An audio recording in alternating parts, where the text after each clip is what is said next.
مگر مجھے گولیاں 9 شیرواں نے ماری تھیں۔ وہ ایک دم میز پر ہاتھ مار کر تیزی سے بولا۔ فارس پر گڑی آنکھیں سرخ ہوئیں۔ 8 ماہ، پورے 8 ماہ انہوں نے مجھے بند رکھا، ایک ایسی جگہ جہاں میں سورج سے بھی محروم تھا۔ 8 ماہ میں نے ہر صبح انتظار کیا آپ آئیں گے، مگر آپ نہیں آئے۔ میں نے اپنے خاندان والوں کا انتظار کیا، مگر کوئی نہیں آیا۔ آپ سب ہاشم کاردار کے ساتھ ایک میز پر بیٹھ کر عید کا کھانا کھانے میں مصروف تھے۔ کوئی نہیں آیا میرے لیے۔ بولتے بولتے اس کا سانس پھول گیا تو فارس نے گہری سانس لی۔ مجھے جیل میں 2.5 سال ہو گئے تھے جب تم نے مجھ سے معافی مانگی تھی کہ تم میرے لیے پہلے اس طرح نہیں آئے جیسے اب آئے۔ کیا تمہیں الزام دیا تھا میں نے؟ نہیں، صرف اس لیے کہ تم نے مجھے قید میں نہیں ڈالا تھا، میں نے اپنے آپ کو قید میں ڈالا تھا۔ اوہ واو، اوکے، سو اب میں گلٹی پارٹی ہوں، ٹھیک ہے، فائن۔ اس نے دونوں ہاتھ اٹھا کر تلخی سے کہا، میں نے اپنے آپ کو خود قید میں ڈالا۔ مجھے پہلے آپ کے پاس آنا چاہیے تھا، مگر میں نہیں آیا۔ میں اکیلے سب کچھ کرنا چاہ رہا تھا، میں غلط تھا، فائن۔ مگر آپ تو سب جانتے تھے، یہ بھی کہ میں کہاں ہوں، کس کے پاس ہوں، تو آپ کیوں نہیں آئے میرے لیے؟ 8 ماہ پہلے کیوں نہیں آئے؟ کیونکہ تمہارے برعکس میں ایک بات جانتا ہوں، انسان اکیلا ان لوگوں کا مقابلہ نہیں کر سکتا۔ وہ بھی اتنی ہی درستی سے بولا۔ میں بالفرض کولمبو آ بھی جاتا تو میرے پاس یہاں اتنے بندے، اتنا اسلحہ اور اتنے وسائل نہیں تھے کہ میں ان کے ہوٹل پر حملہ کرتا اور تمہیں وہاں سے نکال لیتا۔ اگر میں ایسی کوئی کوشش کرتا بھی تو میرا ایک خاندان ہے سعدی یوسف، وہ کسی کو نہیں چھوڑتے۔ جنگ شروع کرنے سے پہلے اسے جیتنا ہوتا ہے، اور ہم یہ جنگ جیتنے کے قریب ہیں۔ ہمیں اسے جیتنا ہے اور جیت کر ہی شروع کریں گے۔ وہاں سے تمہیں خود نکل سکتے تھے تم۔ میں نے تمہیں نکلنے کا طریقہ بتایا تھا اور وہ طریقہ کارگر رہا۔ سعدی چند لمحے کے لیے کچھ بول نہیں سکا، صدمے سے اسے دیکھتا رہا۔ کارگر؟ ہر گزرتا دن میری گردن میں پھندا کستا رہا۔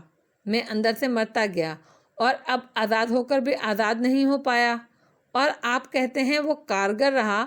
مجھے ہاشم کو شک نہیں دلوانا تھا، ہاشم کو اپنی طرف سے مطمئن رکھنا تھا۔ مگر کیوں؟ کیا کر لیتا ہاشم کاردار؟ زیادہ سے زیادہ کیا ہو جاتا؟ فارس نے افسوس سے اسے دیکھا۔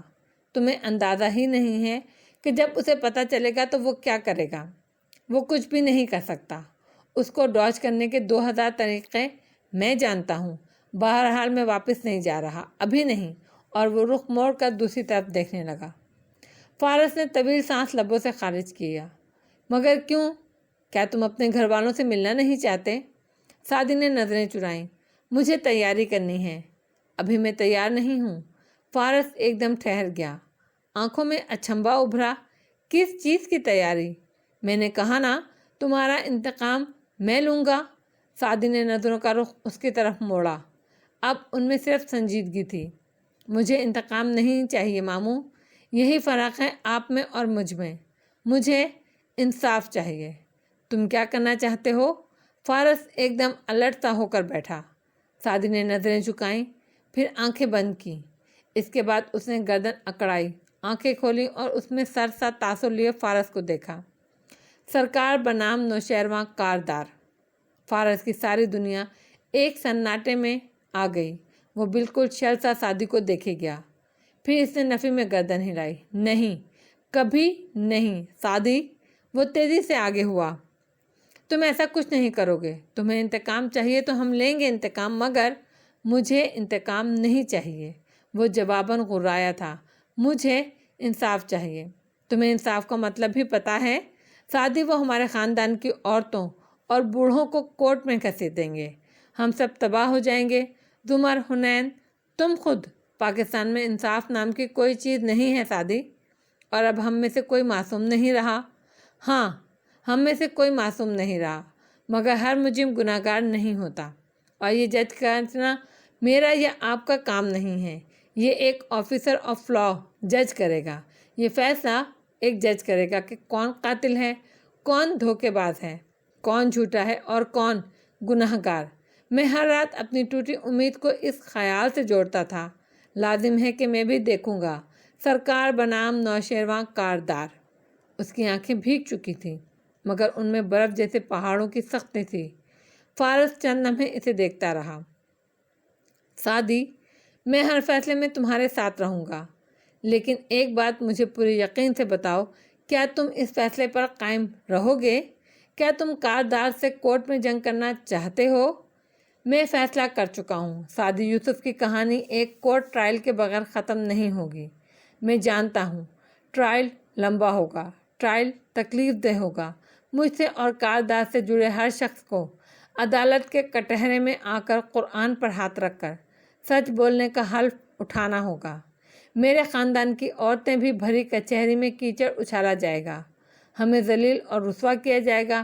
میں سب جانتا ہوں، مگر میں فیصلہ کر چکا ہوں، مجھے سرکار بنام نوشیروان کاردار چاہیے ہے۔ فارس نے اس کی بات مکمل ہونے کا انتظار نہیں کیا۔ وہ والیٹ سے چند نوٹ نکالتا اٹھ کھڑا ہوا اور ان کو گلاس تلے رکھا۔ تمہارا نیا پاسپورٹ تمہیں 2 دن کے اندر مل جائے گا۔ یہ تمہارے آف شور بینک اکاؤنٹ کی ساری تفصیلات ہیں۔ جیکٹ کی اندرونی جیب سے چند کاغذات نکال کر سامنے رکھے۔ مجھ سے کیسے کانٹیکٹ کرنا ہے تمہیں معلوم ہے۔ پیسے چاہیے ہوں تو بتانا، میں آج رات تک واپس چلا جاؤں گا۔ سعدی کا دل ایک دم ویران سا ہو گیا۔ اس نے یاسر سے اسے دیکھا۔ آپ واپس جا رہے ہیں؟ اب رکنے کا کیا فائدہ؟ تم نے ایک غلط فیصلہ کیا ہے سعدی، اور میں اس میں تمہارا ساتھ دوں گا، لیکن تمہیں ابھی تک اندازہ نہیں ہے کہ ہاشم کیا کرے گا جب اس پر حقیقت کھلے گی۔ مجھے اندازہ ہے، اور مجھے تیاری کرنی ہے۔ مجھے اپنے خاندان کی حفاظت کرنی ہے۔ سعدی اٹھ کر کھڑا ہوا۔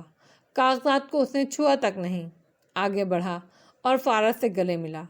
حلق میں بہت سے آنسو پھنس گئے۔ ہاں ٹھیک ہے، اب دور ہٹو، سنجیدگی سے کہہ کر اسے پرے ہٹایا۔ سعدی نے نم آنکھوں سے مسکرا کر اسے دیکھا۔ مجھے خوشی ہے زمر نے ابھی تک آپ کو زہر نہیں دیا، ویسے وہ آپ کے ساتھ ٹھیک ہیں اب؟ اٹس کمپلیکیٹڈ، وہ گہری سانس لے کر بولا تھا۔ اور یہ آبدار کا کیا چکر ہے؟ اس کے نمبر کی اتنی فکر کیوں ہے آپ کو؟ یوسف خاندان کے لڑکے نے آنکھوں میں شک بھرے فارس قاضی کو دیکھا تھا۔ اس نے احسان کیے ہیں مجھ پر، اور میں اس کو ڈاج کر کے گیا تھا۔ وہ جذباتی سی لڑکی ہے، مجھے فکر ہے کچھ کر نہ لے، اسی لیے اس کی طرف دھیان لگا رہتا ہے۔ خبر تو رکھنی پڑتی ہے۔ خیر تم 1-2 دن میں واپس آ جانا، زیادہ مت ٹھہرنا، میں اب چلتا ہوں۔ اس کا کندھا ہلکے سے تھپک کر وہ کہہ رہا تھا، اب کہ وہ جلدی میں لگتا تھا، اسے واپس جانا تھا جلد از جلد۔ اے دل تجھے دشمن کی بھی پہچان کہاں ہے، تو حلقہ یاراں میں بھی محتاط رہا کر۔ ہسپتال کے پرائیویٹ وارڈ کا وہ پرتعش کمرہ پھولوں کی مہک سے معطر تھا۔ اندر بیڈ پر ہاشم تکیوں کے سہارے لیٹا نظر آ رہا تھا، آنکھیں بند تھیں اور ہسپتال والی شرٹ پہن رکھی تھی۔ زمر نے دروازے پر دستک دی تو اس نے آنکھیں کھولی، پھر نقاہت سے مسکرایا۔ ساتھ کھڑے ڈاکٹروں نے بھی اسے دیکھا۔ آئیے، وہ مسکراتی ہوئی آگے آئی اور قریبی کاؤچ کے کنارے بیٹھ گئی۔ تھینک یو میرے آپ کو نکال دینے کے باوجود دوبارہ واپس آنے کے لیے، وہ نرمی سے بولا تھا۔ نو پرابلم، میں نہ بھی آتی تو کوئی اور آ جاتا۔ یہ ہارٹ اٹیک نہیں تھا، ایگزائٹی اٹیک تھا۔ چونکہ اس کے سسٹمز دل کے دورے جیسے ہوتے ہیں تو میں سمجھی۔ خیر مبارک ہو، آپ کا دل بالکل محفوظ اور توانا ہے۔ وہ ہلکا سا ہنس دیا، پھر خاموش ہو گیا۔ ماحول میں عجیب تناؤ در آیا۔ ڈاکٹر باہر گیا تو ہاشم نے کہا، زمر کیا آپ میرا ایک کام کریں گی؟ زمر نے گہری سانس لی۔ جی کہیے۔ ایک ڈرافٹ تیار کرانا ہے، اگر آپ نوٹ پیڈ پہ لکھتی جائیں تو، اور پلیز مجھے کام سے باز رہنے کو نہ کہیے گا۔ شیور، آپ بتائیے۔ وہ اس کو کام سے باز رہنے کی نصیحت کر بھی نہیں سکی۔ مصروف رہے گا تو ذہنی دباؤ کم ہوگا۔ اس نے نوٹ پیڈ اٹھایا اور پین کھولا۔ ہاشم تکیے پر سر رکھے آنکھیں موندھے ڈکٹیٹ کرنے لگا، بار بار رکتا، اڑتا، پھر نفی میں سر ہلا کر دوبارہ سے شروع کرتا۔ وہ بنا کسی کوفت کے لکھتی گئی۔ اس دوران اس سے ملنے کوئی نہیں آیا۔ شام میں جب وہ تھک کر کاغذوں کا پلندہ اس کے سرہانے رکھ کر اٹھنے لگی تو ازراہ ہمدردی بولی، آپ اس بات کا دباؤ مت دیجیے گا کہ دوستوں میں سے کوئی نہیں آیا، ہو سکتا ہے ان کو معلوم نہ ہو۔ ہاشم تلخی سے مسکرایا۔ باس کی بیماری کی خبر آفس میں جنگل کی آگ کی طرح پھیلا کرتی ہے، سب کو معلوم ہے مسز عمر۔ میں اپنے ڈاکٹر سے مل لوں۔ وہ پرس اٹھا کر جانے لگی۔ ہاشم نے اچنبھے سے اسے دیکھا۔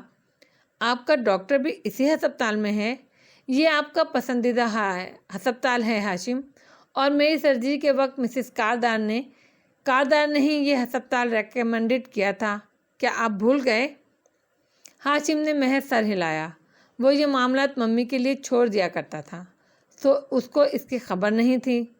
زمر چند منٹ کی مسافت پر واقع اپنے ڈاکٹر کے کمرے تک آئی تو وہ اندر نہیں تھے۔ اس دن کے بعد سے بس ان سے فون پر بات ہوئی تھی۔ انہوں نے اسے نئی رپورٹ کے حوصلہ افزا ہونے کا بتایا تھا، مزید کچھ نہیں۔ اس نے باہر ریسیپشن والے لڑکے سے پوچھا، ڈاکٹر قاسم کہاں ہیں؟ وہ بے اختیار تعجب سے ان کا چہرہ دیکھنے لگا۔ آپ کو نہیں معلوم؟ نہیں، کیا ہوا؟ زندگی میں اتنے حادثے دیکھے تھے کہ بغیر کسی فکر مندی کے سکون سے بولی، ان کا بہت بڑا ایکسیڈنٹ ہوا ہے، بہت چوٹیں آئی ہیں، وہ ایک دوسرے ہاسپٹل میں داخل ہیں، پسلیاں ٹوٹی ہیں، جبڑے کی ہڈی بھی۔ اور وہ ہمدردی سے سنتی گئی، پھر آگے بڑھ گئی۔ اب دوسروں کے غم کا کوئی ایسا اثر نہیں ہوتا تھا۔ تو آپ نے فائلز کاپی نہیں کی حنین کے سامنے؟ جب رات کو وہ آ کر بیٹھی تو ساری کتھا سن کر اس نے خفگی سے پوچھا تھا، حنین، تمہارے خیال میں اتنی چال باز عورت ہوں کہ وہ آدمی زمین پر گرا ہوگا، اپنے سینے کو تکلیف سے مسل رہا ہوگا، اور مجھے فائلز کی فکر ہوگی؟ اس نے سکون سے پوچھا تھا۔ ایگزائٹی کا اٹیک ہی تھا نا، مر تو نہیں گیا تھا وہ؟ آپ نے اتنا اچھا موقع ضائع کر دیا۔ میرے اس موقع کا فائدہ اٹھانے کے بعد مجھ میں اور اس میں کیا فرق رہ جائے گا؟ ہاں بالکل، ہم تباہ ہو جائیں گے، مگر چلو، ہم ان سے بہتر تو ہوں گے، حنین طنز سے بولی تھی۔ زمر چپ رہی۔ خیر، آپ کو پتہ ہے سعدی بھائی اپنے قرآن والے گروپ میں دوبارہ سے آ گیا ہے۔ وہ بوجھل ماحول کو ہلکا بناتے ہوئے ٹیپ کھول کر اس کے سامنے کر کے دکھانے لگی۔ زمر کے تاثرات بدلے۔ وہ تیزی سے آگے ہوئی، پھر اسکرین پر ہاتھ رکھا، آنکھوں کے کنارے نم ہوئے۔ وہ سورہ نمل پر تدبر کرتا ہے، مگر کرتے کرتے اب رک گیا ہے، آدھی سورت کے بیچ۔ احتیاط سے اس کے تاثرات دیکھ کر کہنے لگی، آپ بھی تو اچھا بولتی ہیں بھائی کی طرح، آپ کو چاہیے کہ اس کی ادھوری صورت مکمل کر دیں، کچھ لکھ دیں، شاید اسے ضرورت ہو۔ زمر سر جھٹک کر اٹھ گئی۔ مجھے کام ہے بہت۔ اس سے نظریں ملائے بغیر وہ باہر نکل گئی اور حنین گہرا سانس لے کر رہ گئی۔ لے جائیں مجھ کو مال غنیمت کے ساتھ عدو، تم نے تو ڈال دی ہے سپر، تم کو اس سے کیا؟ اس رات کولمبو میں واقع پاکستانی سفارت خانے میں خاموشی اور اندھیرا چھایا تھا۔ آفیسرز مقفل تھے، سب چھٹی کر کے جا چکے تھے۔ ایسے میں ایک اندھیرے کمرے میں جہاں بہت سے کمپیوٹر پڑے تھے، ایک کی اسکرین روشن تھی اور اس کے سامنے بیٹھی عورت کھٹا کھٹ کی بورڈ پر ٹائپ کر رہی تھی، بار بار احتیاط سے دروازے کی طرف بھی دیکھتی۔ اس کی گود میں رکھے پاس پر کسی مرد کی تصویر بنی تھی۔ یہ وہ پاس تھا جس کو استعمال کر کے وہ اس جگہ داخل ہوئی تھی۔ دفتن پرنٹر سے زوں زوں کی آوازیں آنے لگی۔ صباحت پرنٹر پہ رکھی شے کو احتیاط سے درست کرنے لگی، ساتھ ہی وہ کیز بھی دبا رہی تھی۔ رات گہری ہوتی جا رہی تھی۔ چند منٹ بعد وہ پرنٹ شدہ کاغذات کو جوڑ رہی تھی۔ ان کا کور گہرا سبز تھا، ان پر اسلامی ریپبلک آف پاکستان لکھا تھا۔ فصیح ہوٹل کی لابی میں تیز قدموں سے چلتا جا رہا تھا جب اس کا فون بجا۔ اس نے سریعت سے اسے کان سے لگایا۔ سر، وہ نمبر آن ہو گیا ہے، ابھی 2 منٹ پہلے۔ اچھا، تم یوں کرو، فصیح ہدایت دینے لگا کہ ٹوں ٹوں سنائی دینے لگی۔ درمیان میں کسی اور کی کال آ رہی تھی۔ اس نے جھنجھلا کر فون کان سے ہٹایا تو ایک دم منجمد ہو گیا۔ اسی نمبر سے کال آ رہی تھی۔ وہ مجھے کال کر رہا ہے، تم اس کی لوکیشن ٹریس کرو، تیزی سے کہہ کر اس نے دوسری کال اٹھائی۔ کہیے، میں پوسٹر والے لڑکے کے بارے میں بات کرنا چاہتا ہوں۔ دوسری طرف سنہالی بددقت کہہ رہا تھا، میں معذرت خواہ ہوں کہ اس دن آپ کو ڈپٹ دیا، میں انعام کی رقم ایڈوانس میں دینے کو تیار ہوں۔ اب وہ صبح سے بات کر رہا تھا۔ اسلام آباد کے اس ہسپتال کے کمرے میں اس رات اداسی اور تنہائی تھی، ویران موسم، ویران دل۔ وہ گھر جا سکتا تھا مگر خود ہی نہیں گیا، تنہا کمرے میں لیٹا رہا۔ نگاہیں چھت پر جمی تھیں، وجیح چہرہ زرد سا تھا۔ اس سے ملنے کوئی نہیں آیا تھا۔ جواہرات کو اس نے ہوش میں آتے ہی کال کی تھی، اس پر چیخا چلایا تھا۔ جواب میں جواہرات اتنے ہی ہذیانی انداز میں اس پر غورائی تھی۔ مجھے کسی چیز کا الزام نہ دو، میں کس کرب سے گزر رہی ہوں تمہیں احساس نہیں۔ نوشیروان کو اس نے کال نہیں کی، مگر دل سے وہ چاہتا تھا کاش وہ آ جائے۔ ایک دفعہ باقی کسی سے بھی ملنے سے اس نے خود انکار کر دیا تھا۔ یہ الگ بات تھی کہ کوئی آیا ہی نہیں، نہ آفس سے نہ دوستوں میں سے، پتہ نہیں کیوں۔ اور جب سعدی یوسف ہسپتال سے کھو گیا تھا تو کتنے ہی دن اس کے دوست اور قرابت دار اسی ہسپتال کے باہر پھول کے گلدستے رکھتے رہتے تھے۔ فرق کہاں سے آیا؟ کس نے ڈالا؟ دفعتاً اس نے تکیے کے ساتھ رکھا موبائل اٹھایا اور ایک نمبر ملا کر اسے کان سے لگایا۔ ادریس بولا تو آواز میں ذرا نقاہت تھی۔ کراچی میں سب ٹھیک ہے؟ جی کاردار صاحب، آپ کے بارے میں سنا، اب طبیعت کیسی ہے؟ فارس کا بتاؤ۔ اس نے درستی سے بات کاٹی۔ اپنی کمزوری کے عیاں ہونے کا احساس بہت تکلیف دہ تھا۔ غازی وہ ٹھیک ہے، کام کرتا ہے، مزاج برہم رہتا ہے، مگر وہ بندہ برا نہیں ہے۔ ادریس اب اسے فارس کی رپورٹ دے رہا تھا۔ ہاشم نے مطمئن ہو کر فون رکھا۔ ایک دفعہ پھر اپنے گرد پھیلی تنہائی کو دیکھا۔ وہ فیصلہ وہ شیرین سے طلاق کے ان 2 سالوں میں نہیں کر سکا تھا، وہ چند ساتوں میں ہو گیا۔ اس نے ایک ٹیکسٹ لکھا، ہم کب مل سکتے ہیں ریڈ، اور آبدار کے نمبر پر بھیج دیا۔ پھر قدرے سکون سے تکیے پر سر رکھ کر آنکھیں موند لیں۔ اپنا یہ حال کہ جی ہار چکے، لٹ بھی چکے، اور محبت وہی انداز پرانے مانگے۔ سبز بیلوں سے ڈھکے بنگلے میں رات کے اس پہر سناٹا چھایا تھا۔ کسی کمرے میں کوئی لیمپ جل رہا تھا۔ نصرت اپنے کمرے میں بیڈ پر جائے نماز بچھائے بیٹھی تسبیح پڑھ رہی تھی۔ گھٹنوں کی درد کی وجہ سے وہ بیٹھ کر نماز پڑھتی تھیں۔ ساتھ والے کمرے میں جھانکو تو حنین دوپٹہ اوڑھ کر قرآن اٹھائے بیٹھی سبق یاد کر رہی تھی۔ کل کے سبق میں سورہ بینا سنانی تھی اسے، اور وہ مسلسل آیات کو غلط کر رہی تھی۔ اف حنین، فوکس کرو، کیوں تم بار بار ایمان والوں کو نارے جہنم میں پہنچا رہی ہو اور مشرکین کو باغات میں؟ اف اس کے اپنے مسئلے تھے، اور یہ مسئلے اس کو اب اپنے مرض مستمر کو سوچنے ہی نہیں دیتے تھے۔ اسامہ بڑے ابا کے کمرے میں سو رہا تھا، گو کہ اس کا اپنا کمرہ بھی تھا، مگر رات کو وہ ادھر ہی سوتا تھا۔ زمر کے کمرے میں بھی لیمپ جل رہا تھا۔ وہ کارپٹ پر جائے نماز ڈالے چہرے کے گرد دوپٹہ لپیٹے بیٹھی تھی۔ وہ کب کا سلام پھیر چکی تھی، مگر یوں ہی بیٹھی تھی۔ گاہے بگاہے نگاہیں بیٹھ کے دوسری طرف کو اٹھ جاتی۔ بس ایک رات ہی رہا تھا وہ اس کمرے میں، پھر چلا گیا۔ اب وہ کب آئے گا؟ اللہ تعالیٰ میں بہت بری ہوں، وہ گہری سانس لے کر کہنے لگی۔ زرد لیمپ میں مدھم روشنی میں بھی اس کا چہرہ اور ناک کی نتھ دمک رہی تھی۔ میں بہت سخت دل ہو گئی تھی۔ میں نے فارس کے ساتھ بہت زیادتی کی، مگر اس سے معافی نہیں مانگی۔ اس کے لیے انصاف حاصل کیا، مگر اس سے معافی نہیں مانگی۔ میرا دل اتنا بڑا نہیں ہے اس جتنا بڑا، میں اس سے غلط باتوں پر لڑتی ہوں۔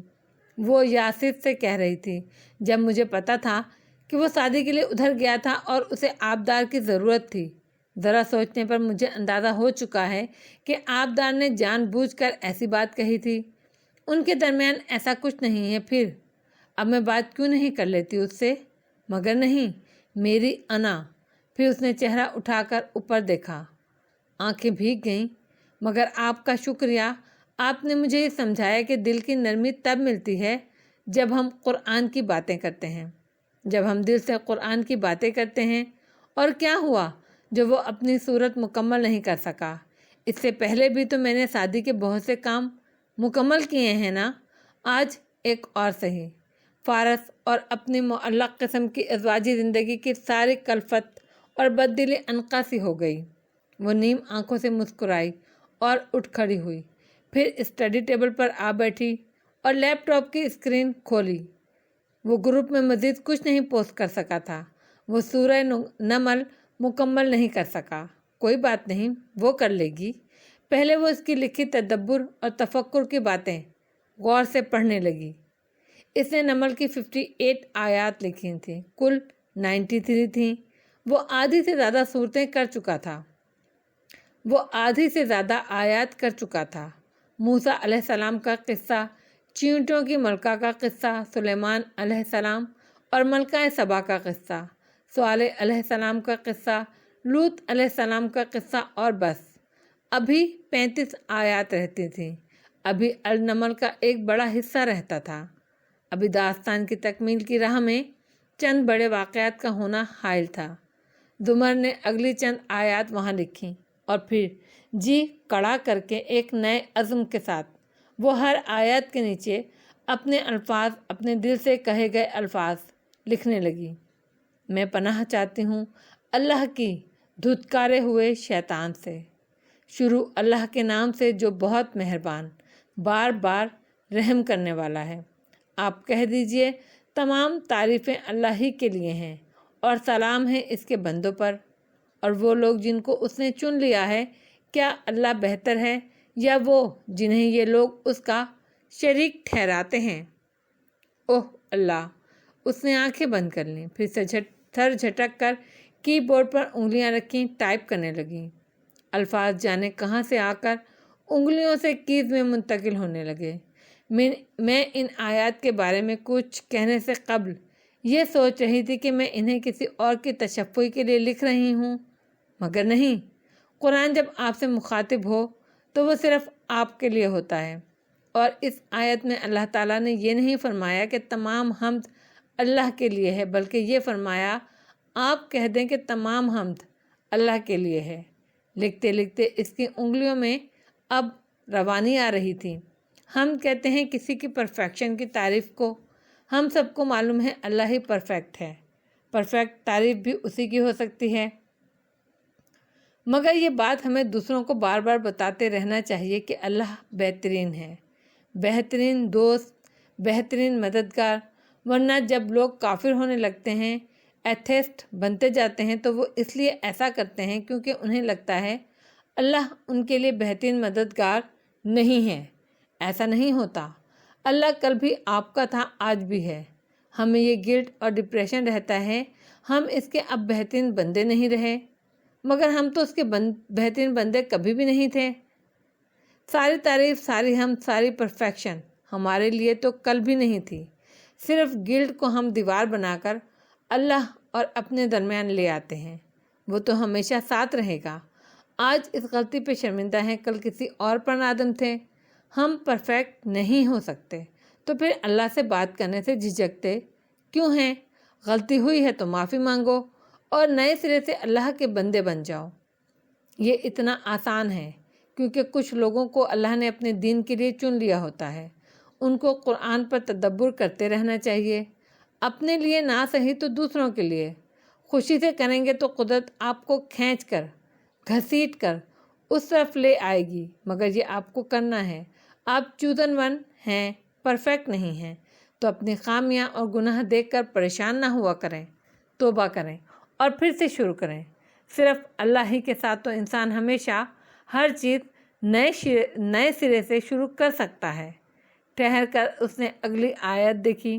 بھلا بتاؤ تو آسمان اور زمین کو کس نے پیدا کیا؟ کس نے آسمان سے بارش برسائی اور پھر اس سے ہرے بھرے بارونق باغات اگا دیے؟ تم تو ہرگز نہیں اگا سکتے ان باغوں کے درختوں کو۔ کیا اللہ کے ساتھ اور بھی کوئی معبود ہے؟ بلکہ یہ لوگ تو وہ ہیں جو حق سے انحراف کرتے ہیں۔ مجھے بہت اچھے لگتے ہیں قرآن میں پوچھے گئے سوال۔ وہ چہرہ جھکائے بورڈ پر تیز تیز ٹائپ کر رہی تھی۔ ہر دفعہ اپنا دفاع کرنا، اپنے حق میں دلائل دینا ٹھیک نہیں ہوتا۔ کوئی اللہ کے وجود کو ماننے سے انکاری ہو تو اس کی طرف سوال ڈالا کریں، اسے سوچنے پر مجبور کریں۔ کوئی تو ہے نا جس نے اتنے انصاف سے زمین اور آسمان بنائے، تو کیا وہ ہمیں انصاف نہیں دلائے گا؟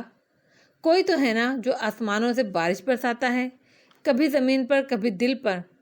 اس بارش سے اگنے والے باغات انسان خود نہیں اگا سکتا۔ مردہ زمین اور مردہ دلوں کو صرف اللہ زندہ کر سکتا ہے، صرف اللہ کا قرآن کر سکتا ہے۔ تو بجائے اپنے مردہ دل کا ڈپریشن لینے کے، کیوں نہ اللہ سے کہہ دیا جائے کہ آپ مدد کریں، مجھ سے تو نہیں ہو رہا، تو کیا وہ نہیں کرے گا مدد؟ میں ایک پریکٹیکل انسان ہوں۔ میں اس بات پر یقین رکھتی ہوں کہ اللہ انسان کو سارے وسائل دے دیتا ہے، مگر انسانوں کو اس سے یہ توقع نہیں کرنی چاہیے کہ وہ خود زمین پر آ کر ہمارے کام جادوئی طاقت سے سنوار دے گا۔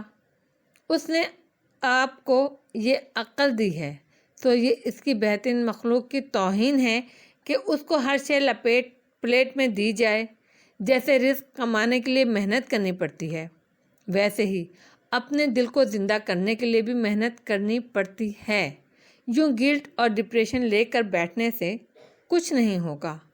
لکھ لکھ کر اب وہ تھک چکی تھی، مگر جوش اور عزم ابھی ٹھنڈا نہیں ہوا تھا۔ اس نے اگلی آیت آن لائن قرآن سے کاپی پیسٹ کی اور پھر اس کو زیر لب پڑھا۔ بھلا کس نے بنایا زمین کو قرار گاہ اور جاری کر دی اس کے درمیان نہریں، اور اس کے لیے پہاڑ بنائے اور بنائیں دو سمندروں کے درمیان آڑ۔ کیا اللہ کے سوا کوئی اور معبود بھی ہے؟ بلکہ ان میں سے اکثر جانتے ہی نہیں۔ اچھا لگتا ہے آپ کی بیان کی گئی مثالیں پڑھنا اللہ تعالیٰ۔ وہ زیر لب مسکراتی ہوئی ٹائپ کی جا رہی تھی، بھوری آنکھیں کی بورڈ پر جھکی تھیں۔ کبھی تو یہ زمین آسمان پہاڑوں اور سمندروں کی مثالیں لگتی ہیں اور کبھی انسانوں کی۔ کچھ انسان زمین جیسے ہوتے ہیں، اتنا بوجھ اٹھا کر بھی قرار و سکون میں ہوتے ہیں، ہلتے نہیں، لڑکتے نہیں۔ کچھ نہروں جیسے ہوتے ہیں، سب کو سیراب کرتے ہیں، فائدہ پہنچاتے ہیں، آگے بڑھتے چلے جاتے ہیں۔